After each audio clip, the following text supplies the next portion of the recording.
Hello, everybody. Hello, welcome to today's webinar on, tips and tricks for success at our Università Cattolica's Medicine and Surgery entrance exam for the Bolzano campus.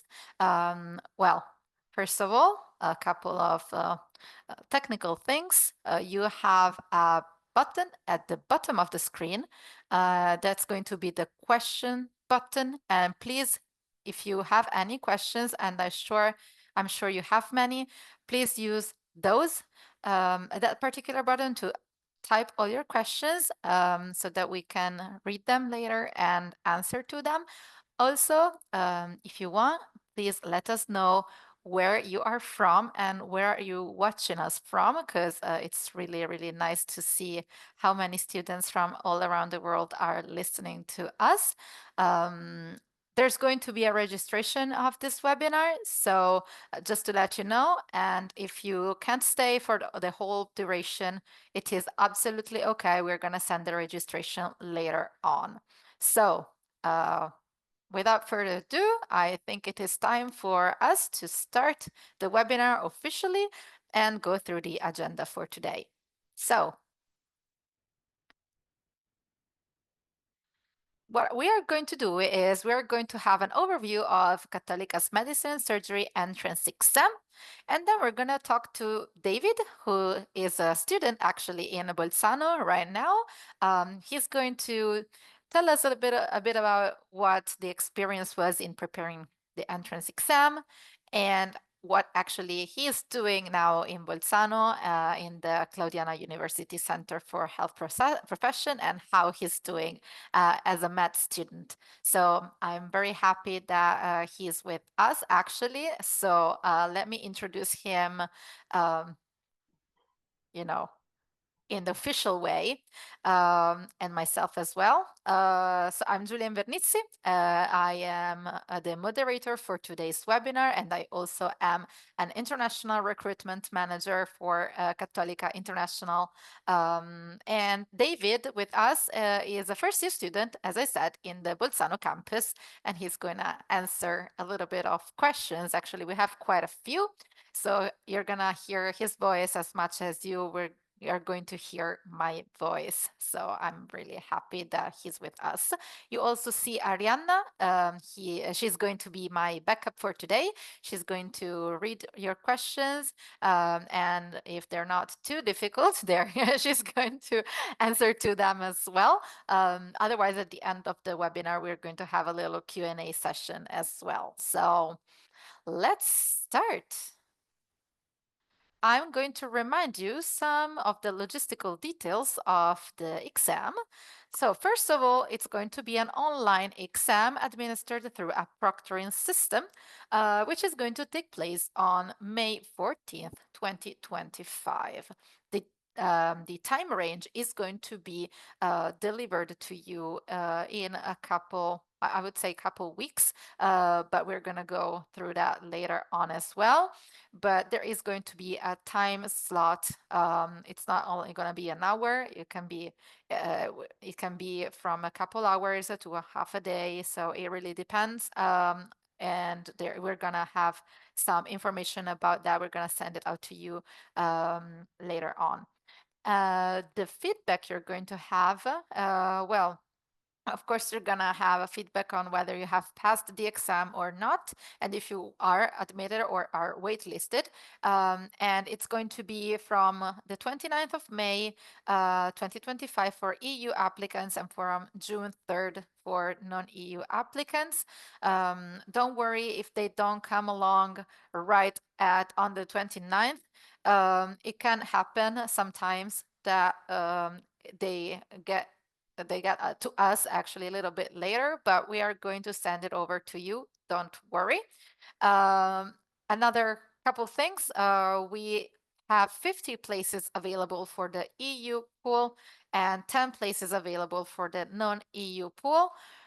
You all know this because you have applied, so you know which pool of candidates you belong to, but a friendly reminder that this is going to be very important. And the non-EU pool is the pool of people who have a non-EU passport only. If you have both, of course, the EU passport will prevail. The tuition fee is going to be 18,000 euros per year.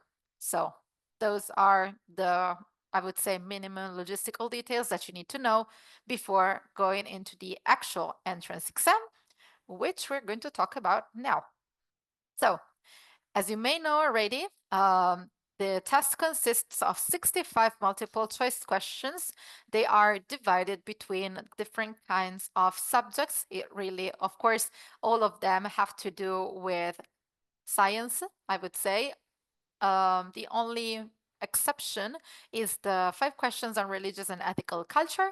And also there's going to be 20 questions about psychoattitudinal subjects. So it's going to be logic, visual space reasoning, problem solving. So that's not going to be science driven, but it's going to be a very important part of your test. But as you see from the list that you see here, most of the questions are going to be about science-related topics.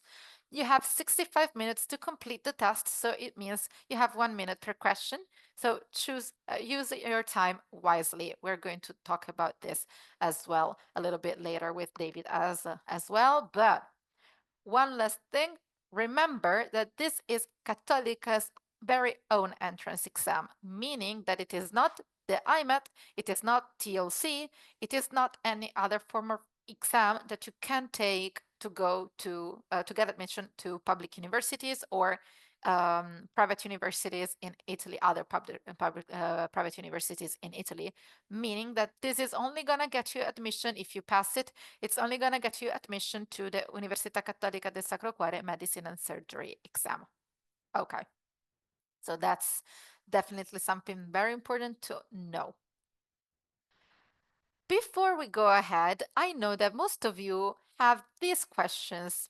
Okay, so I prepared a little FAQ slide to go over some of the most frequently asked questions that we receive.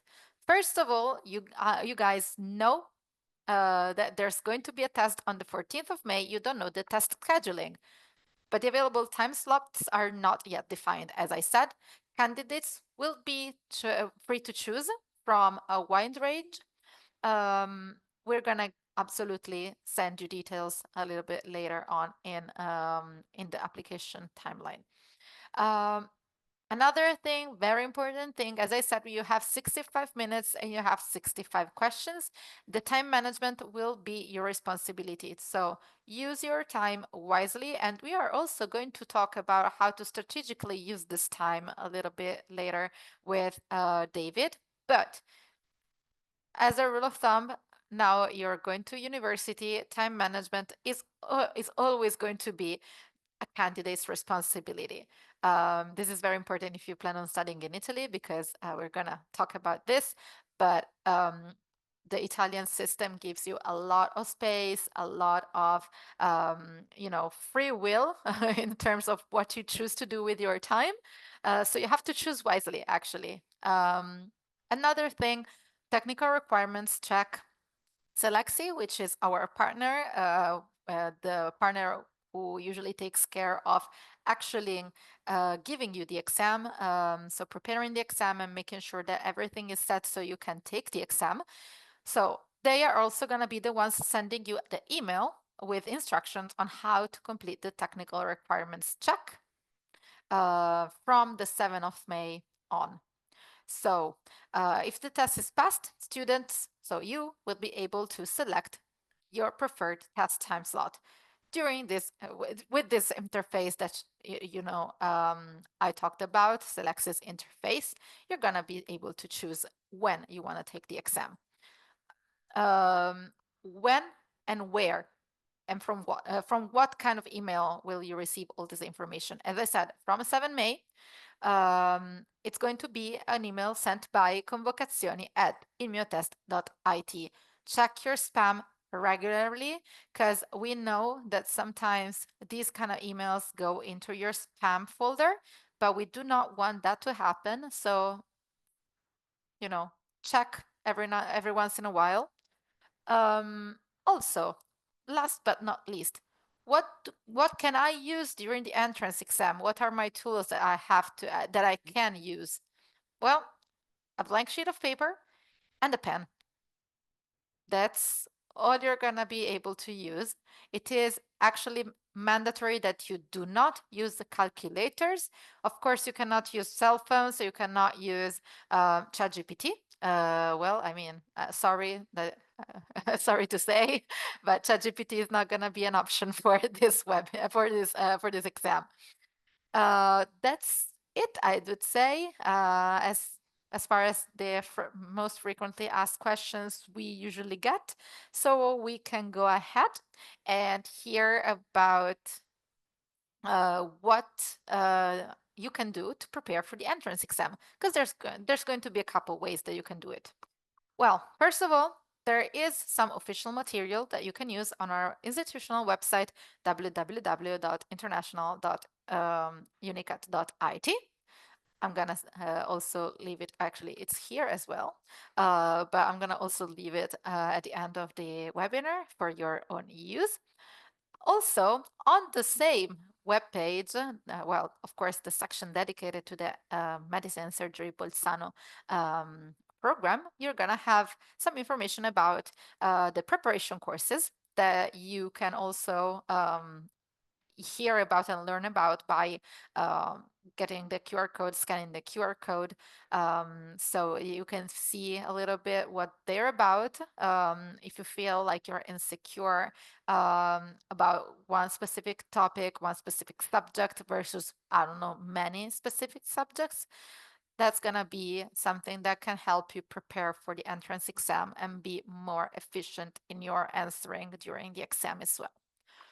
But I think the most important tool that you can use and that you have to use massively, I would say, and David is gonna correct me, but I think that it is the most important tool that you can use, and it's actually free because it's already included in the application fee you paid. It's going to be the online simulator. Everybody of you, because yesterday was the deadline, so if you haven't submitted the application yet, sorry, but if you have submitted an application, you are going to have access to the online simulator. And the online simulator is essentially going to be a 3,000 questions list that you can use again and again and again. They're not going to be the actual exam questions, unfortunately, but they're going to give you a hint on what the structure of the exam is going to look like, what kind of questions that you're going to have to answer, the structure of the questions as well, the subjects of the questions, of course. So these, I think, among all of the materials that we provide and our Selexi, our partner, provides for the preparation courses, I think this is the most important tool, and we're going to talk about this a little bit later as well. But I think it's time for us to hear about David's experience and how to prepare for the entrance exam from a student point of view. Well, David, thank you for being with us. So, can you introduce yourself, tell us where you come from, and what was your academic background before joining Cattolica? Well, hi everyone. My name is David and I'm 20 years old. I'm studying at Università Cattolica Medicine and Surgery here in Bolzano. I'm actually from Albania, but I've been studying in Italy also in high school before, so I'm not an international student, but an EU student. In high school, I studied pretty much chemistry, physics, mathematics. So let's say that was pretty a big advantage for me for the exam.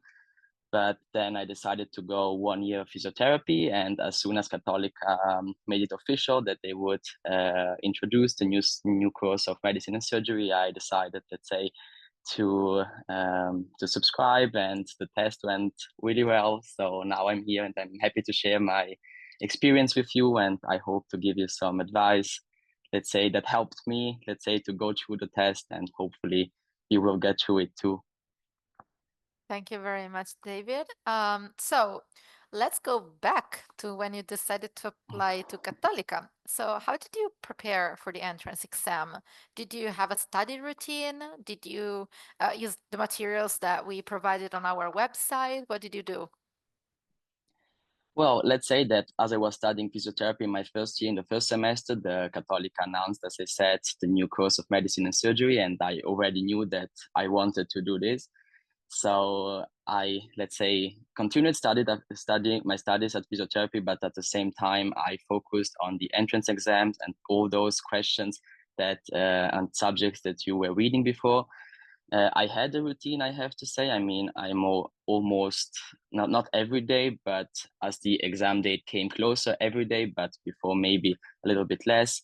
I focused on all the subjects, but not all on the same time. What I did was choosing basically 3 or 4 subjects each week and focus on those every week, and try to get faster and faster answering the questions. And also, for example, for biology, where you have to know just many informations, just try to memorize as much as you can of those. So my advice is to like start those kind of subjects like in the beginning, like in the morning where you are fresh, and then go on with some spatial reasoning and logic questions, which may seem hard, but they get easy as you get faster and faster with them, and you understand how they work. And in the evening, what I liked was doing mathematics and physics, just some exercises, because remember at the exam, chemistry, for example, is not only theory questions, but most of those are like exercise. So you have to keep practicing and practicing. And if you think that you are fast enough, no, you have to keep practicing, because the time at the exam will not be enough. And just stick to it, and believe me, you're gonna make it. But just this last month, do whatever you can. And as you said before, the simulation.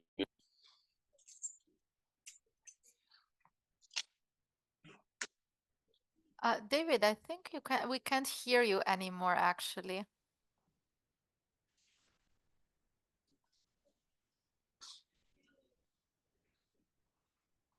Hmm.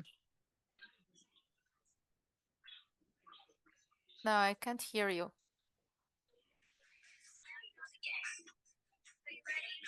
Wait, let's see if I can. What happened? Well, okay. I can't hear you anymore, actually. You can hear me now? Yes, yes, now I Okay, can. I'm Thank sorry. you. What was the last part you heard me? I think Yeah, no, with the simulate. we were talking about the simulator and the mathematics and physics questions that you used to do on the in the evening, right? Yeah. So now you can hear me now? Yes, yes. Okay, I'm sorry. I don't know what happened. Well, anyways, yeah, just chemistry and physics. I just like prefer doing them on the evening when I was like one moment more relaxed. And the simulator I was talking about is very useful. The questions are not going to be the same as the one you will have at the exam, but they're going to be similar. And as you do them, you will notice that some topics are going to be more like frequent than others. So just take a good textbook and focus on those topics that you see pretty frequently on the simulator, because it's going to be helpful. And just try, let's say, to work on pressure and answer really fast. So that's my advice and what I think is really helpful for the preparation. Thank you. So, I have another question regarding the exam itself. Well, it includes biology, chemistry, physics, maths, general knowledge, and religious questions as well. So many students find the last two sections very challenging. What was your strategy to tackling those as well? Well, it's true. Like as you said before, the test has many subjects, including scientific ones. But many of the one who have applied for the entrance exam, let's say, forgot about the last two sections, or like they don't forget, but they like kind of ignore it. But I'm just here to remind you that it's still some questions, and out of 65 questions, it's still 10% or something. So don't underestimate those. I know it's maybe not the most interesting stuff you want to study for the entrance exam, but believe me, those points can really make the difference at the end. Because as soon as the scores are coming out, you will see how close each of the people are going to be, and maybe for 1 point you could lose, let's say, your place at the university.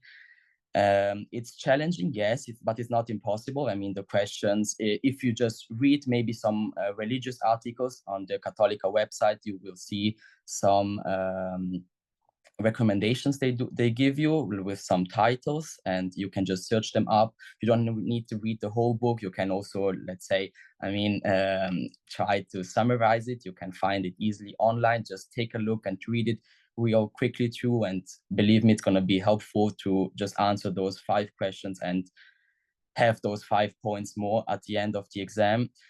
And also the questions in those particular cases are easily, let's say, to be selected, because you usually have 5 options of 5 answers as an option. And usually 3 of those you can easily, let's say, discharge. And I mean, between the last 2, then you can, if you studied a little bit, maybe you are lucky and get the right one. But what I would like to focus on, which I underestimated myself, was the reading part. Like, of those 20 questions regarding logic and spatial recognition, remember that you're going to have also a text that you have to read. Reading is not difficult, might say, someone might say, but during the exam, when you have little time, much pressure, even reading the easiest thing might seem difficult, because the answers are going to be very similar to each other and they're just trying to confuse you. So reading in that stressful situation is important, just to keep focused, like keep your focus, and also practice that a lot. Because remember, out of those 20 questions, you're going to have, or at least in my case, I had two articles to read in those 60 minutes with the other questions, where I had where I think I could get like 10 points.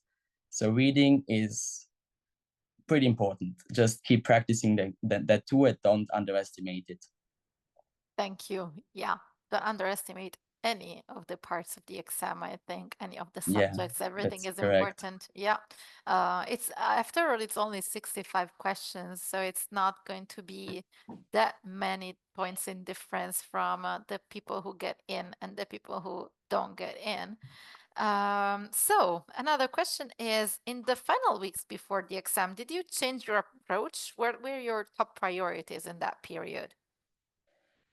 Well, let's say that in the last 2, or like maybe last month, I really decided to focus my whole time that I had left on the exam preparation. I dropped out physiotherapy, I have to say, and I also stopped working in that period of time, and I really focused just on the entrance exam. What I did was dividing my day in, let's say, maybe in the morning I just did biology and chemistry, and then in the after having a break, doing some sports, because it's important also in preparation of the exam. Just keep your mind cool, study when you have to study, but also keep a balance. Of course, the last weeks and the last days can be very challenging, not only in terms of much stuff that you want to repeat and get inside of your head, but you remember, guys, you have to get to be prepared also, get good rest and good sleep in order to be at your best performance at the exam. So just don't forget also to plan some time for yourself in those last days. And then, as I said, in the evening, I did more of those mostly exercises. Again, under time pressure, trying to become faster and faster each time I did those exercises. Thank you very much. And here it comes finally on the exam day. What was your mindset? Did you have like a strategy to manage this 65 minutes? Please tell us about it. Well, I mean, I really wanted to get into this school, so I'm gonna be honest with you. I just tried to imagine myself sitting at that desk and taking that exam. I'm not taking it. I didn't take it online as you took it. I was like with other 500 people in a room. And it was, let's say, my heart was beating as never before. And it was pretty exciting for me. But I just, some days before, I remember just, I imagined myself sitting down and everyone else that didn't matter. It was just only me and that sheet of paper I had to answer correctly to get into the school. And my strategy was, because as I said, the time is very few that you have. Don't start with the reading part and with the logic part, because they can be tricky, as I said, and you can, let's say, lose focus really quickly and be demotivated. So what I did was start with the biology questions, which were the most of them, 18, and then go on with chemistry, mathematics, and physics. And at the end, once that I felt, let's say, sure about most of those that I answered about the four subject I listened now, I went on with logic. And as soon as I finished that one, only at the end, I went through the text and read it. And so I had enough time and I knew, okay, I have 20 minutes left. I have two articles to read, 10 questions to answer. But at least I did everything else that I knew that I could do something, because remember, these kind of questions are trying to select some people who have studied more than others. So it's a question whether you know it or you don't. So it doesn't make sense to lose time on a biology question that you know for sure that you have not studied that topic, and try losing time just guessing, because as maybe you have read it already, but if you try to guess the questions and guess the answer and it's wrong, they're gonna take points away from you. So I don't recommend choosing a random question if you're not sure about it. What I did was, if I have, because the answer possibilities were five, what I did was, if I was uncertain between two of them, I I took the risk and selected the answer. If not, then I left it blank, just to not risk points to be, let's say, gotten away from me. And yeah, that was basically it. But it was pretty stressful. I remember just going in and going out. It was so fast. I didn't even realize what I was doing. I was just stuck there, just focused. And it goes really fast. It goes really fast. Yeah, we can bet. So focus, focus, focus, and start on the things that you're more familiar with so that Yeah, you have also, yeah, time. it just that just was my experience. If someone feels more confident with reading or like logic, please feel free to do as you like. Sure. But yeah, it was just my experience, and I feel like it. I'm very happy that I did it that way. Thanks. So describe how you felt on the day of exam in 3 words. Well, I thought about this one. I think everyone would say stressed, excited, and nervous, but I decided to use some other words, because the first one I'm going to use is mindset. Like the way you're gonna present yourself at that exam, it's also the way the exam is going to feel like to you, and you're going to perform to it. Because if you tell yourself you're going to make it and you are studied hard for it, and you just you're just there and you're just going to take it uh, as you wish, let's say, then it's better than just going there demotivated and be like, okay, I'm not sure, I'm not the best, that everyone is better. No, that's the wrong thing. Just believe more in yourself. I know saying it now, it's a little bit weird because I was in your position last year, but believe me, if you studied hard, you can make it. The second word was focus, because during the exam, it's that hour that counts, everything else doesn't. So that day, just make sure that you don't have any other things to think about except the exam. And when you sit down, also before taking the exam, just take those 5 and 10 minutes to think, uh, to clear your head and be prepared. And also proud, because I mean, look at you, you made it until there. Why not do the last step and and get into the school that you actually want to apply to? So yeah, that's how I would describe it. Thank you very much, David. Well, we're gonna have a little break, and well, Thank you so much for Thank you. all of the answers. They were really useful. I just want to have a little break to talk about why you should study medicine in Cattolica. I'm saying, we've heard about David talking about how important it was for him to get in our course, our medicine and surgery program. And that made me think, well, why did he want to get in so bad? And maybe that's a question that you would also like answers to. So, I think the main reasons why you should consider studying medicine in Cattolica, and the reason why you should accept your spot if you are admitted is that, well, first of all, we are an internationally recognized university with a very high quality of teaching. Actually, our medical school ranks within the top 200 in the world according to the QS Global Rankings by subject. So it's really high. If you know anything about rankings, you know that there's more than 5,000 universities being scanned and ranked. So making it to the top 200 is a very impressive result that we are very proud of. Well, the second one is that it is a private university. So that gives you two main advantages. One is the intimate class and student to faculty ratio. David can definitely confirm it's only gonna be a few students in class, and the professors are gonna know you by name, basically.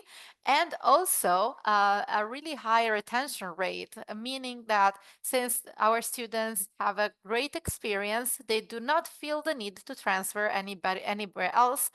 They do not feel the need to abandon their studies because of the way they are actually supported, and they are put in an environment that really, encourages them to continue their studies and pursue the education that they want.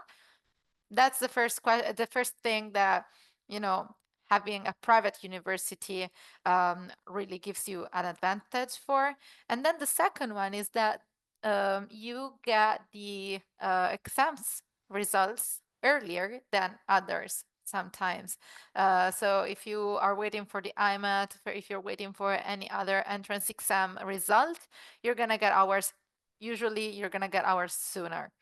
And then I would say the fourth point is we have an international student service which really supports you from the visa that you're going to have to ask if you have a non-EU passport, to the study abroad opportunities, to the internships. So it's actually a very good experience overall, and that is also thanks to the service that we give international students.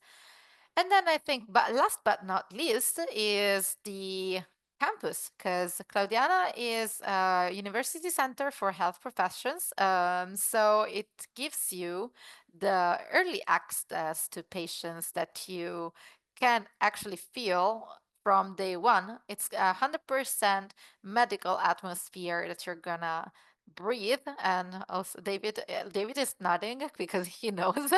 He's like, yeah, Yeah, I yeah. mean, it's true. Bolzano is maybe not the biggest city, and it's not to be compared with Rome, but still the campus here in Bolzano for like its size, and you have the hospital. Like I'm sitting in class, and I can see from the window the hospital, so it's really not far away. And we are not the only ones studying at Claudiana. I mean, we have also nurses, physiotherapists, and also other courses. So it's gonna be really like nice. You're gonna meet many people. Yeah, absolutely. So, yeah, I think those are the main reasons why you should study medicine at Cattolica. And if you do get accepted, I think these are the main reasons why you should accept your spot at Cattolica. So, back to David, and I want to ask you, the student experience. You said, yeah, Bolzano is not the biggest city, so it's different from Rome. But I have some questions about this. First of all, how did you feel when you received the offer to join Cattolica's medicine and surgery program? Well, I mean, I took the exam on the 18th of May, I remember, and a couple of days later, I would have had the exam for the not the private but the public schools here in Italy, and I was studying for those, let's say. And at once the notification, the email came, and they said, "Hey, you are in." And I was, I think, the happiest person ever. And it was very quick. I mean, it was just 2.5 or like 3 days later after taking the exam, and really fast. I decided immediately to accept the offer, and I was really happy. Yeah, I have no words, let's say, to explain the feeling afterwards. Yes. Well, I mean, we can hear it from the tone of your voice, anyways. So if you don't have the words, don't stress about it because you can feel it. So you've now been in the program for 1 year now. So many students worry about like ranking high in the entrance exam and Mhm. how, it really gives you a higher chance, etc. But how important is the exam score in the long run? Well, I mean, I can answer to this question, let's say, really broadly, because of course it's an entrance exam, as I said before, like every point matters, and if you really want to get into the school, you just I hope that you get the highest point that you can achieve. And to get in the first semester, it's obviously very important to have a very high ranking. But for example, this year, as I experienced in my own class, some students, for example, for some reason had to leave, and so the ranking went, let's say, pretty like moved a little bit, so there was some space. I mean, if you don't get in the, I think you have 10 places for the non-EU, if you don't get immediately in the first 10, don't and you're like, I don't know, the 15th or the 20th person, maybe you still have some chances to get into, but not at the beginning of the university, but maybe 1 month later, like 1 or 2 months after starting the lessons. But still, don't hope that you get in by just, let's say, hoping, but just study for it, and you will see that it's really the best way to assure you the place in this university. You are many people who have subscribed this year, so really every point matters, and I wish the best of luck to everyone for this. Okay, thank you very much.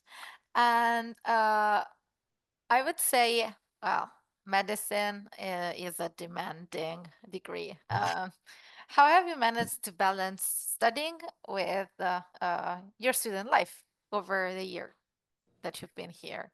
Well, yeah, it's pretty it's not impossible, but it's hard. I mean, we have lectures almost every day and until the late evening sometimes, so like 5 or 6.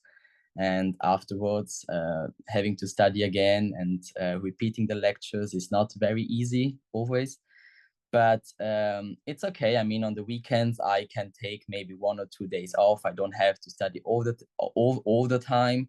I have I can manage with some organization also to go out with my friends and enjoy my social life like I did before. Maybe studying a little bit more also in the morning when I have maybe a free day or something. And obviously, as soon as the exams approach and come nearer, I log in into my room and spend, yeah, almost all day then studying. That's true, but not for the whole semester, let's say. But it's manageable. Like you get through it. Yeah, well, I mean, focus when you need to focus. Yeah, that's right. That's right. Yeah, I mean, take a absolutely. break when you need it, but don't make it too long. Yeah, I mean, the university also does give you some breaks as well from Yeah, that's classes, true. in during Christmas, Yeah, we get during, that. yeah. Yeah, that's So true. take advantage of that as well. David, many international students are worried about learning Italian. So how do you feel the international students in your class are managing Mhm. the language? So any tips for the new students? Actually, that's a tricky question for you as well because Bolzano is a double language city. So it's Yeah. not only about learning Italian, it's also learning about some German. So yeah, that's correct. I mean, as I think most of you should know, there is that from the third year on, we're gonna have some internships in the hospitals here in South Tyrol, and because the language here is in the north, we are in the northern region of Italy. People also speak German and not only Italian, so you are expected, let's say, to at the end of the second or third year to be able to speak at least a little bit of both languages, so you can let's say talk to the patients. Otherwise, I mean, some of them for sure know also English, but most of them still live in Italy and know Italian and German, so you have to somehow manage to talk a little bit of those languages. Many of the international students that are in my class this year, they have attended some classes that the University of Cattolica have organized for them, meaning they had to attend, I think, 2 or 3 times a week this Italian and German classes, and in the first semester, and it will go on in the second year and in the third year. So you're not going to be all by yourself, but you're going to get some help, let's say. And of course, it also depends from you. Learning a language is not easy, and learning a language and medicine is not easy. And you're learning medicine and 2 languages, so it's going to be even more difficult. But again, people are doing it, making it this year. You're going to make it too. It's not impossible. It just needs time and just some dedication. Yes. absolutely, absolutely. Thank you very much for specifying that. We do Yeah. have But Italian I courses. didn't want to intimidate no one. It's of course possible, but still, I mean, you're still studying medicine, which is already hard, and then of course another languages or another 2 languages can be challenging. Yes, but still, you have 3 years to go to manage. Yeah, yeah, absolutely. I have another one, actually, last question. What's your key piece of advice for students taking the exam in in the next few weeks? Well, it's I think less than 1 month that you had until the exam date. So just try to get through all the subjects again and focus a little bit more on those that you have somehow ignored until now, because each of those subjects is equally important. Meaning, it doesn't matter if you get 1 point in religion or 1 point in chemistry, because they are both. I mean, they are equally important. So if you feel maybe comfortable more in one subject, then just pause it a little bit and focus on the next one where you feel more insecure, just to, let's say, have more chances to get the questions right, because they are really random and you can expect any type of questions sometimes.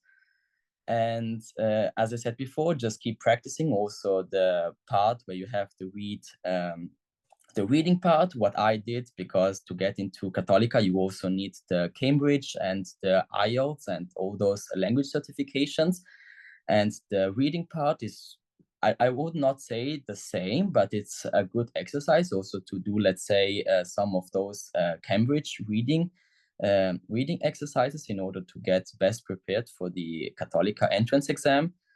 And for mathematics and physics, it's not many questions, it's only 8, but still, it's gonna be 4 and 4, I think. So both of them the equal amount of questions. And just keep practicing also for those. Yes, I mean, just exercising and under time pressure, just to get quicker and quicker at solving the problems and the exercises. Thank you very much, David. Well, I think because I've seen during while you were talking, I see that Uh-huh. we have so many questions, and actually, Ariana has made a great job in answering a lot of them already. But I think it is time for the question time. So I'm gonna stop sharing my screen so that we can focus on the questions. Thank you, Julia, and thank you, David, for the explanation. Very interesting. I was like listening to you and also looking at the questions at the same time. First of all, Julia, David, a lot of students, they were wondering whether it's still possible to apply for the Bolzano Medicine and Surgery entrance exam. As Julia shared already, the applications closed yesterday, April the 16th. So it's not possible to apply for this year, but we want to tell everyone that if you're interested in applying for the next academic year, you'll be able to do that. What you have to do is to send an email to an email address we will soon share here, which is international.inquiry@unicat.it. So you're there in our portal, and we will inform you when applications open for intake 2026. Another question we received was about a student not speaking any Italian or German, but I believe that David already got back to you in the sense that, yes, as David said, sometimes the patients, they might feel more confident speaking German rather than Italian. So at Università Cattolica in Bolzano, we will teach you both the languages. If you cannot speak any Italian, you cannot speak any German, do not be worried about that, because we will teach you. It's actually part of the course curriculum. It is mandatory if you do not speak the language to take those classes. So you will be able to interact with the patients at some point. And David, this question is for you.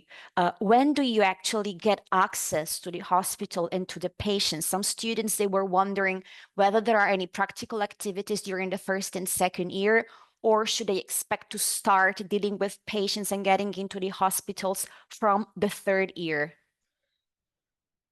Well, so far as I know, for now at least, until the third year, it's not scheduled anything that has to do with patients. So because you still need some knowledge, let's say, you cannot just go there and I mean, yeah, you can talk to the patient, but you don't know nothing medical about it. So you need also the time to prepare. And Cattolica in these first 3 years, let's say, is going to give you some basics that you are going to need, let's say, also to understand something once that you are in the hospital talking to the patient.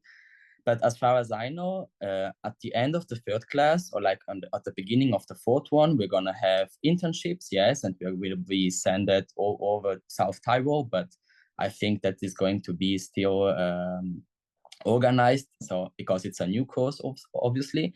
But for now, in the first year, and I think also in the second one, for example, cellular biology, microbiology, histology, we had some very interesting practicals where we with light microscope, and we had like the chance to stain tissues and bacteria. So very interesting, yeah. But patients not until I think third or fourth year. That is correct. I would say until the third year. That is very correct, and that makes a lot of sense in the sense that you need guys to do a little bit, to have a little bit of theory before actually able to access the clinics and the hospital. Another quite common question, Julia, maybe this one is more for us, that was about the United States medical licensing examination. Can you take it? So yes, if you complete the full degree program taught in English here in Bolzano, you will be eligible to take the USMLE Step 1 and Step 2. We don't really have prep courses, but the curriculum itself is conceived to help you preparing for the USMLE. So the answer is yes. And another very common question was, is the program accredited? And the answer is yes, this is accredited by the Italian Ministry of University and Research. So you don't have to be worried about this. It's a typical traditional 6 years medicine and surgery program. And in Italy, programs last for 6 years when they are medicine and surgery. A question for you, David. So some students are also preparing for the IMAT, which, as Julia said, is the typical entrance exam of public universities. A question was, what were the resources you used to prepare for the exam? And you shared a bit about that already. Would you recommend to use the resources for the IMAT? Would they be helpful?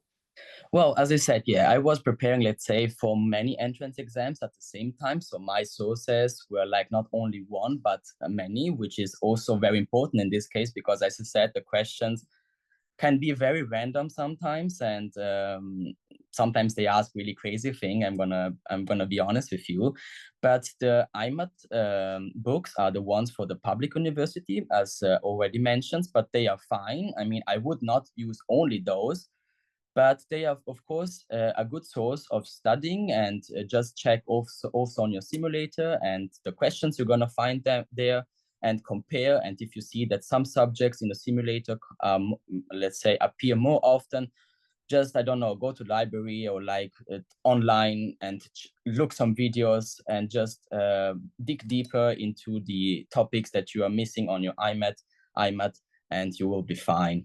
But yeah, generally, I would say also every high school book, like about biology, chemistry, physics, mathematics, is fine as long as you keep practicing and you keep doing. You cannot do wrong. Grazie, thank you. And Julia, this one is for you. Will the time slots of the proctor exam take into consideration different time zones where the students will take the exam? Because it could be challenging to take the exam late at night. Yeah, we totally understand your point, and that's why I specified before that there's going to be a wide time range in which you can choose when to take the exam, especially for the non-EU pool. There's going to be, I think, at least 5 hours. I'm not like 100% sure yet, so I don't want to give false informations or incorrect information, but there's going to be quite a wide span when you can actually take the exam, so you shouldn't worry about that. I think the last, in the exam, in the Rome exam, I think it was 5 hours that you can choose from, like from, I'd say, 2 to 6 p.m. so that you could choose which one. Of course, you connect, and then from the time, that's something important to say. Within that time span, you can choose when to connect, and from the moment you connect, you're going to start the exam, and you have exactly 65 minutes. That's gonna be it. As long as you connect within that time range, you're good to go. Thank you, Julia. We definitely take into consideration the fact you're connecting from different countries and different time zones. A question from Carla, if I'm not mistaken, about the English language proficiency requirement. Yes, we do need you at some point. If you are admitted, you decide to accept our offer and pay the deposit, we would need you to show and to prove that you have a B2, which is an upper intermediate English language level. How do you prove that? You can send us your IELTS scores, your TOEFL scores. It's an IELTS 6.0. It's a TOEFL IBT internet-based test 80. So you don't need that for the entrance exam specifically, but if you are admitted and paid a deposit to finalize your enrollment, you will need to show your English proficiency test. Okay? And another question, quite common, Julia, I can also take that up to you. Is it possible then to transfer at some point from Bolzano to Rome for the second, third, and fourth year? Because we know that we have two programs at Cattolica, medicine and surgery. One is taught in Bolzano and one is taught in Rome. Well, I'd say we could use common sense in this because, the way we work, we know how Cattolica works, and actually transfers usually are possible only if there are slots in that particular year, first of all. So first of all, we have to check whether we actually have any slots available for transfer. That said, I am not 100% sure if we take into consideration the fact that that you have or you're starting a degree from Bolzano, and you can and if you want to transfer to Rome. What I know for sure is that if you transfer from another university, any other universities to Rome, the degree must be taught in English. So at least the Bolzano campus, we know that it does that. But other than that, I think because it is a pretty new program, we also have to wait for actual the addressing of this question from the specific office that takes care of transfers. So I don't have I don't know, Ari, about you, but I think this is I the would not consider applying to Bolzano, having in mind that you want to transfer to Rome Cattolica campus or any other university. It's an amazing program. It's taught an amazing institution in an amazing city. By the way, you will love it. Do that if you know that this is what you want to do, that you want to stay and you'll have the chance to practice. And I promise you'll be satisfied and happy. Another question, any student that meets the entry requirements is deemed eligible for the exam. Well, our international admissions team for medicine specifically is now evaluating all the applications you submit. And they will get back to you and letting you know about your eligibility. But what you want to keep in mind, because I see a lot of questions about this topic as well, is that eligibility is one thing. Then, of course, you need to perform well in the entrance exam. You need to get a good score and have a good position in the final ranking, because that's what really counts when it comes to medicine and surgery. So it doesn't really matter, I'm telling you, your GPA, if you did perform well in biology or chemistry, if you did take any class in biology, chemistry, physics, mathematics at all, we don't look into that. We look into minimum entry requirements, of course. So for example, if you are going to obtain an American high school diploma, you will need to have 3 APs. If you're, for example, enrolled in an IB school, you will need the full IB diploma.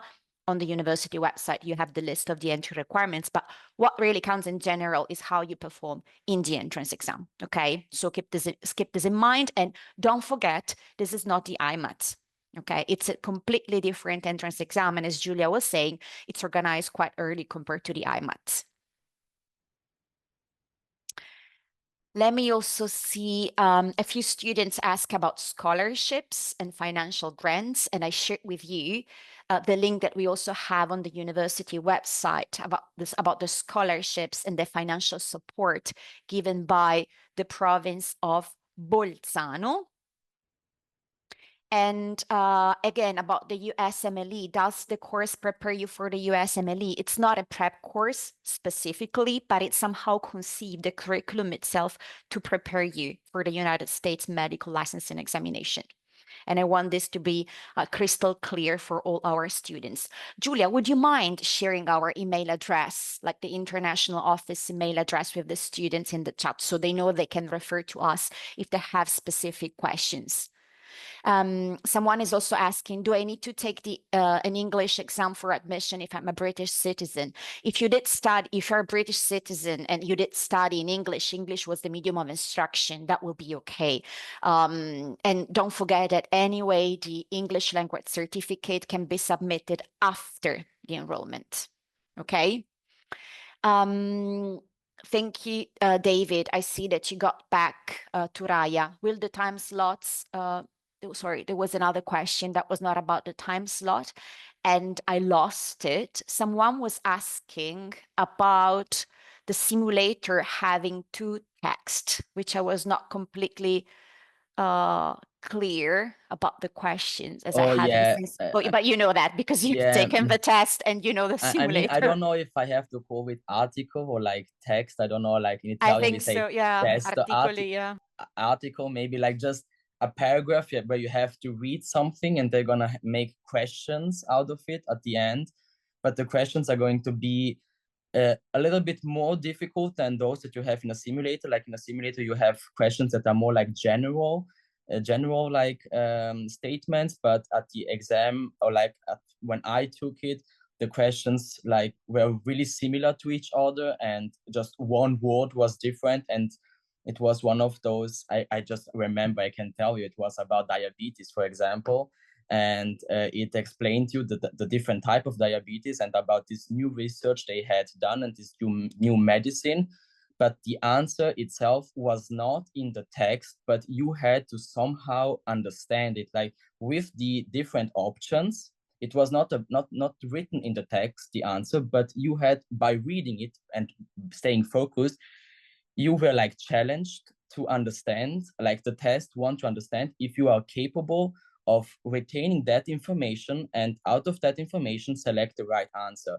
So to make it maybe more clear, it's not written like the dog is brown and the question was what color is the dog. No, you have certain amount of information and at the end, once that you have read the text, if you were focused enough and you can manage to like retain that information, you are able to respond to the question. Yes. So that's why I'm telling you, just keep practicing also on that part, but again, just, yes. Thank you, David. Julie, can we use a pencil and paper during the test? I think you answered to this, right? Yes, David, that's basically what you can use. No calculator, no, just your mind, your brain. So again, just keep focusing also on becoming fast doing mathematics, chemistry, physics, because all of those require mathematics like chemistry. Also, like you have to know the formula, but also how to calculate. And that's, yeah.